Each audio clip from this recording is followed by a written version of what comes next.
Hello, it's Julie at Loves Begin with a talk called Showing Lost Children to the Light.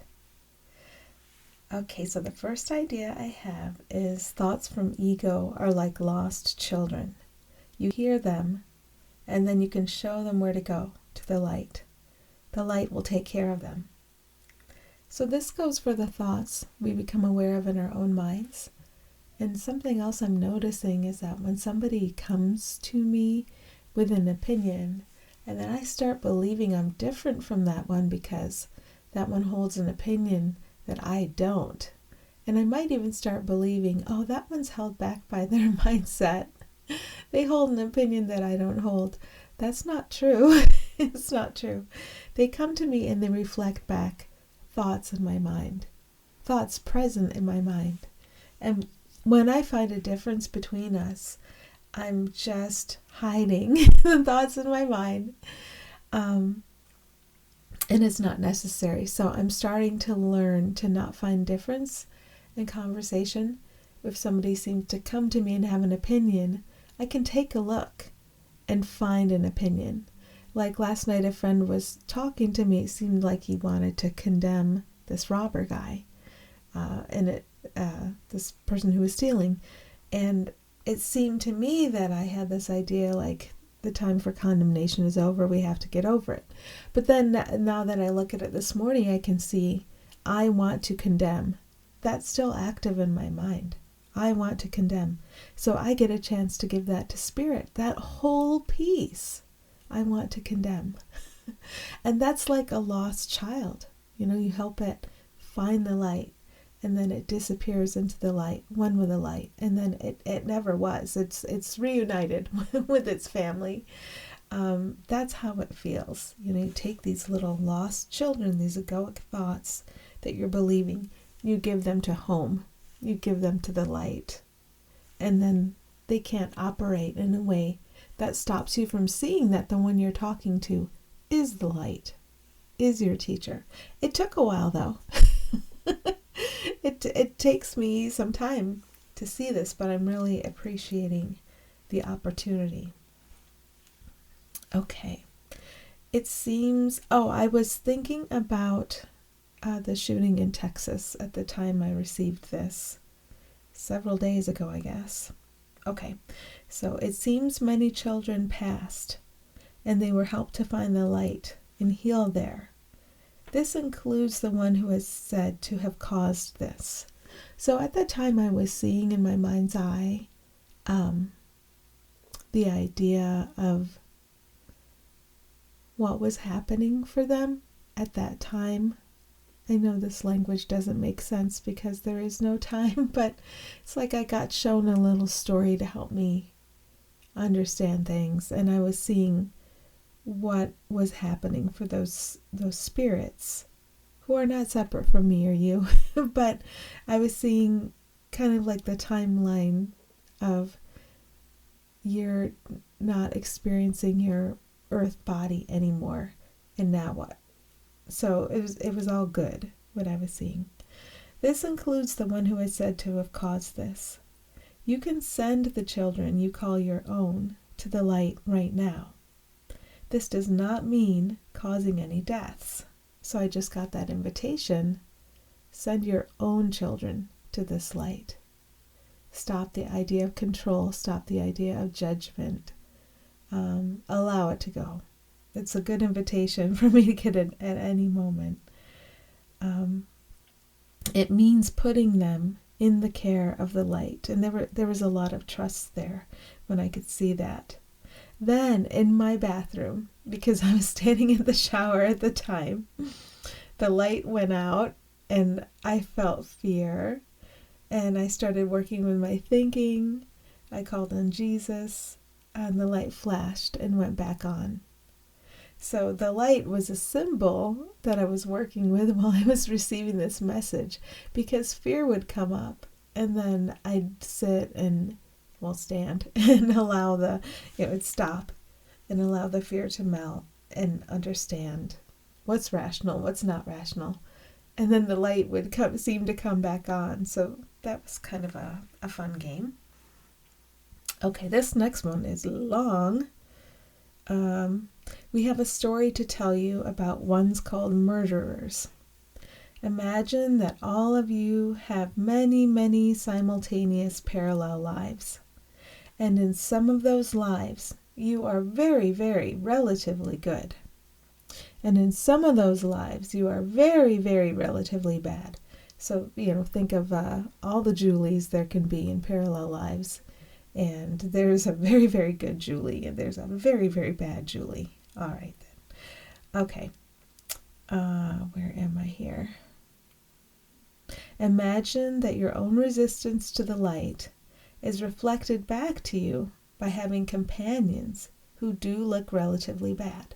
So in the very, very relatively good Julie's life, she has people in her world who look very, very relatively bad. And the same for the version of Julie who's very, very relatively bad. She has people in her world who look very, very relatively good.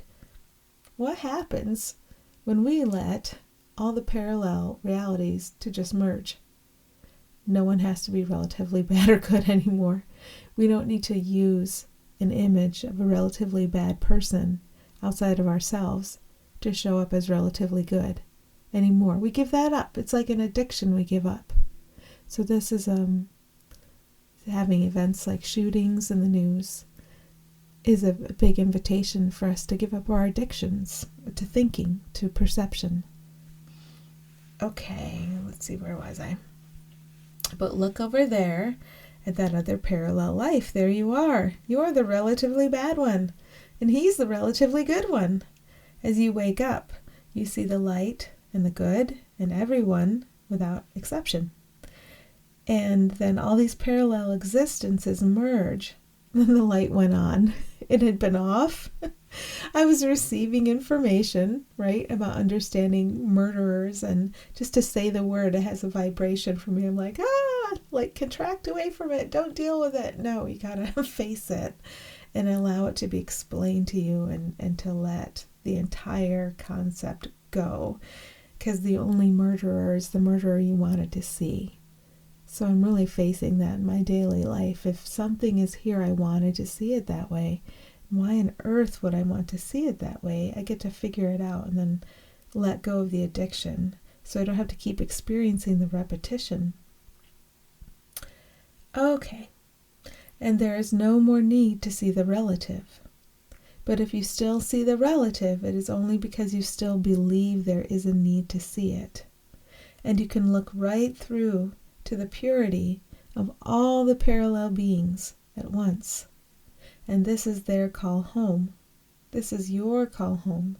As you accept and find the light, you help others to find it too.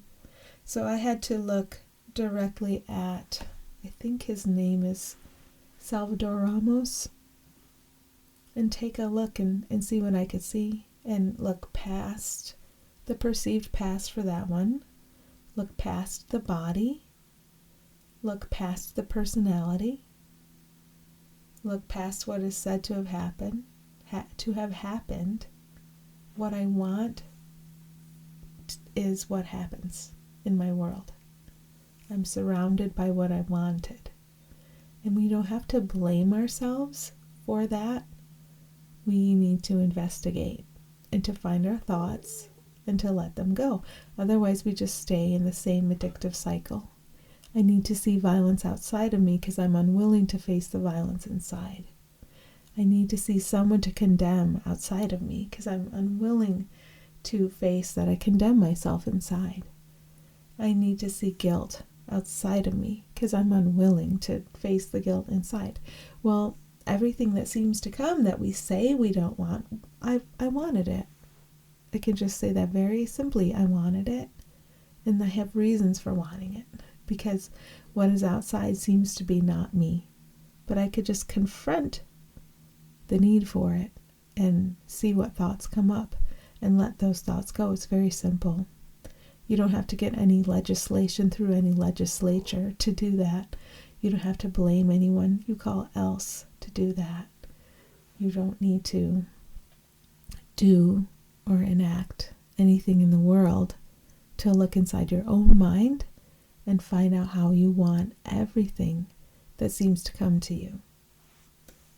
Thank goodness it's simple and everybody can do it. Okay. Did I read the whole thing? I don't know, but this is worth rereading. There's no more need to see the relative, but if you still see the relative, it is only because you still believe there is a need to see it. And you can look right through it to the purity of all the parallel beings at once.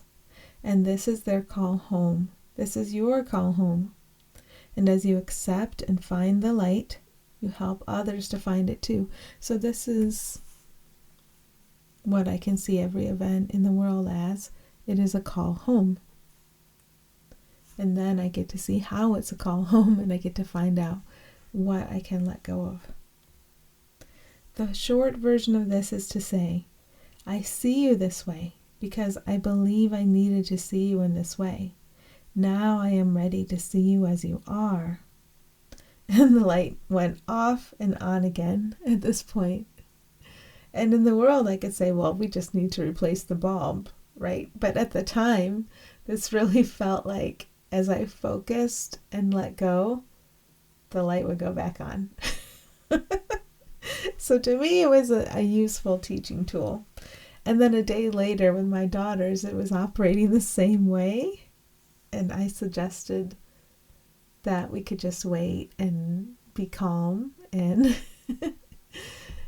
and see what happens. And then it went on and stayed on.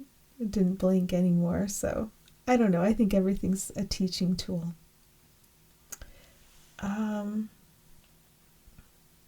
Now I am ready to see you as you are. That's the most important thing I can remember during my day. It's the most important thing I forget during my day, that everyone is the same thing. And the challenge is to remember that what I actually want is to see you as you are. But while I still think that I want to see you as you aren't, you will very faithfully show up for me that way. And it's up to me. It's up to me. In the wake of a tragedy, we really want to understand what happened. So it is a great opportunity for understanding. And this goes along with all things work together for good. And what goes through my mind a lot lately is the buck stops here. I really have to take responsibility. If I'm putting responsibility on anybody or anything out in the world, I'm keeping a world of suffering. I'm keeping hell because I want hell. And so if I really don't want hell anymore, if I don't want death, if I don't want conflict, if I don't want suffering, if I don't want pain, I really need to remember that this is an illusion that I made, and I make it with thought from ego. And therefore, if I take a piece of the illusion and I want to put blame on it, I'm taking my own power away. So keeping the power where it is, here, then I empower everyone and everything I see to return to the light, because everything is my reflection. And I don't know, a few weeks ago, I walked through looking at a missile, and what I would think looking at the missile, that's destructive, that's going to kill, that's going to, the people who made that are bad, the people who use that are confused, the people who are going to be the receivers of it are going to be destroyed. Lots of thinking attached to it. And then I was shown how if I just allow the light that truly is to shine through the image of what I wanted to see, something destructive that is outside myself and therefore I'm not responsible for, if I allow the light to shine through all of that, then what's going to happen to that missile in the world? And that was just a good question to leave open. Instead of having many thoughts about the anticipated future of that missile or its creation, I can just allow all of those thoughts to go and be in the place of willingness to allow the light to extend through everyone and everything I see. Then there's much less to manage. So many angels and light beings everywhere, surrounding everyone, helping you to remember that you are all light beings, no exceptions. So that is a very good invitation for me to remember everyone's a light being. No one's a threat. If I hold the threat outside myself, then I refuse to see the source of what I'm experiencing, and I refuse to let it go. And like all the rot is in our own mind. It's not in anyone else's mind. I mean, we all share one mind. It's never anyone else's. So my invitation to remember the light you are and the eternal helpfulness that you are is really helpful, especially when I think we're different in some way. The difference is the fiction, the sameness is the truth, and the truth sets us free and reminds us that we've always been safe. No matter how many bodies and tragedies and deaths we've cycled through because we wanted them, because we wanted to keep showing up separate and finding difference. That was more important than remembering ourselves. That's okay, because right now I can remember and I can allow the light I am to extend through everyone and everything. And that's the invitation today. So happy healing to you, and have a beautiful day.